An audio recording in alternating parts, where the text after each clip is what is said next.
1 crore లోను మీకు sanction చేస్తాను sir. రేపు మీరు వస్తే చాలు సార్. ఓకే, వస్తాను. Welcome sir. Thank you sir. Ganesh sir, రేపు ఒక ముఖ్యమైన బిజినెస్ మ్యాన్ మన బ్యాంక్ వస్తున్నారు. ఆయన డీటెయిల్స్ అన్ని నీకు షేర్ చేస్తాను, నువ్వు ఫాలోఅప్ చేయి. Okay sir. రేపు ఆయనకి ఒక SBI అకౌంట్ని ఓపెన్ చేసి ఆ వెంటనే 1 crore లోన్ శాంక్షన్ చేసి చీఫ్ మేనేజర్ టేబుల్ మీద పెట్టు. నేను ఆయనతో మాట్లాడి శాంక్షన్ చేయిస్తాను. Okay sir.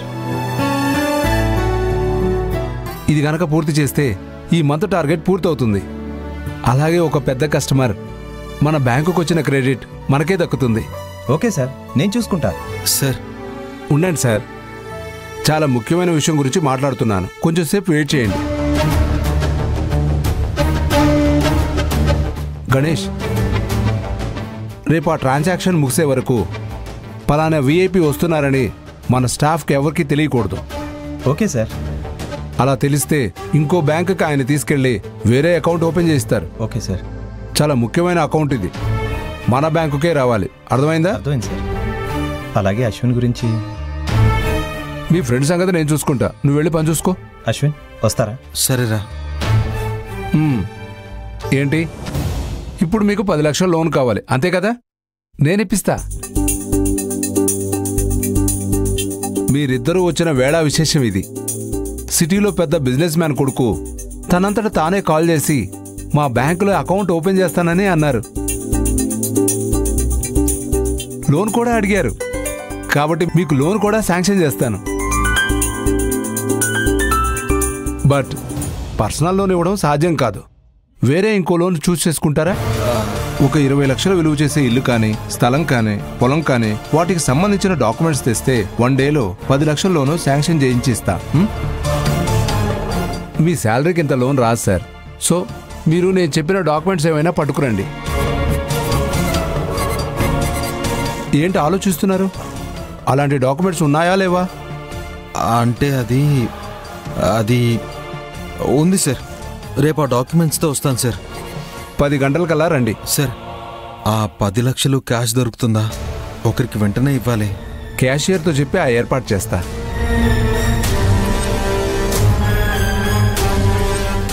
Thank you sir. Anandi, పద. నమస్కారం సార్. ఓకే, మంచిది, వస్తాం సార్. ఓకే. ఎక్స్క్యూజ్ మీ, గణేష్కి నేను వెళ్ళానని చెప్పండి. అలాగే. సరే అండి, రా ఆనంది. అశ్విన్, మేనేజర్ గారు ఆస్తి పత్రాలు ఉంటేనే లోన్ ఇస్తాను అంటున్నారు. ఇప్పుడు మనం ఏం చేయాలి? మన దగ్గర ఏముందని రేపు తీసుకొస్తానని చెప్పావు. దాని గురించి నీకెందుకు?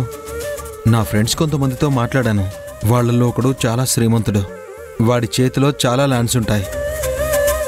డాక్యుమెంట్స్ కావాలంటే ఇస్తానని చెప్పాడు. అంత దూరం వెళ్ళకూడదని అనుకున్నాను, కానీ తప్పదానంది. లోన్ తీర్చేసి మళ్ళీ వాడికి వాడి డాక్యుమెంట్స్ ఇచ్చేద్దాం.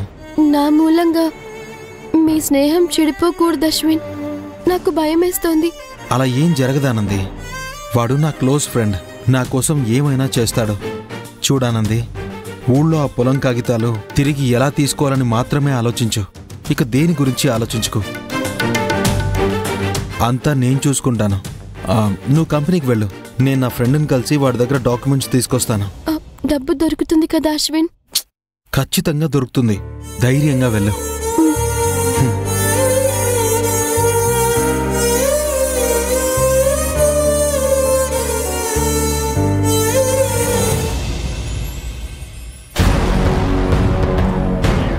అదే, నమస్తే.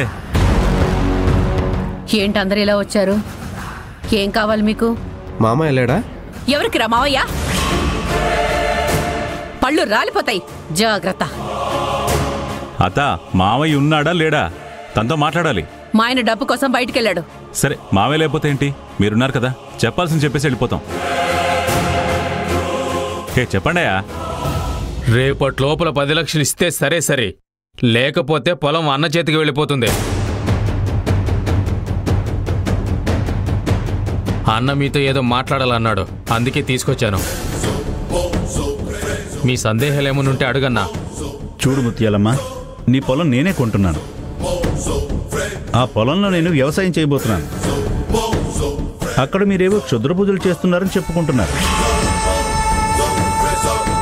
అదేదో కాస్త చెబితే బాగుంటుంది. అది విషయం. ఆ పొలంలో మీరేవో శవాలు పాతి పెట్టారంట కదా, అవి తవ్వి తీసేస్తారట. మొత్తం ఎన్ని శవాలు పాతి పెట్టారు?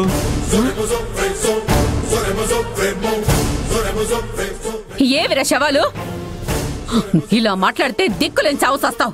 మీరు పూజలు చేస్తున్నంత మాత్రాన శవాల్ని శవాలనకుండా దేవుళ్ళు అంటారా? వాడు మాకు దేవుళ్లే. చాలా గ్రామాల్లో మనుషులు చనిపోయాక దేవతలతో సమానంగా కొలుస్తారు.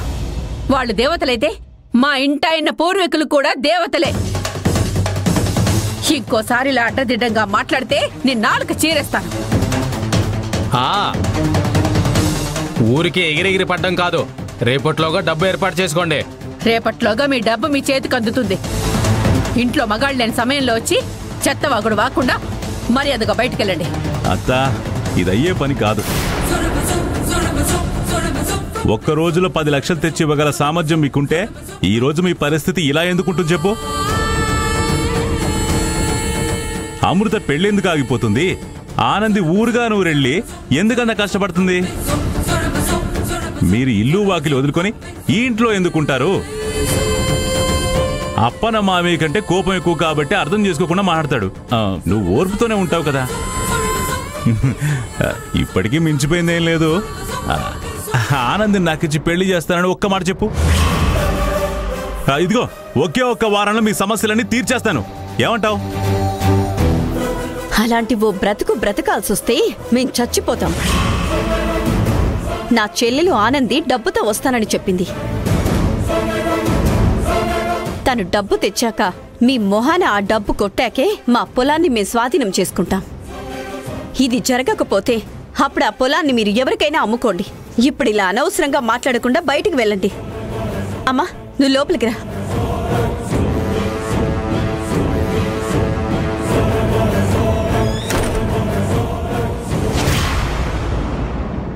ఏంటన్నా ఇంత బీదరికంలో ఉన్నా వీళ్ళు తగ్గేదేలా అంటున్నారు. వీళ్ళని ఊరికి వదలకూడదు. వీళ్ళని ఊరికే బెదిరిద్దామని ఆ పొలాన్ని అడ్డం పెట్టుకున్నాను. వీళ్ళంత దూరం వచ్చారు కాబట్టి వెనక్కి తగ్గేది లేదు. ఏమయ్యా, 2 రోజుల్లో రిజిస్ట్రేషన్. పదని వెళ్దాం.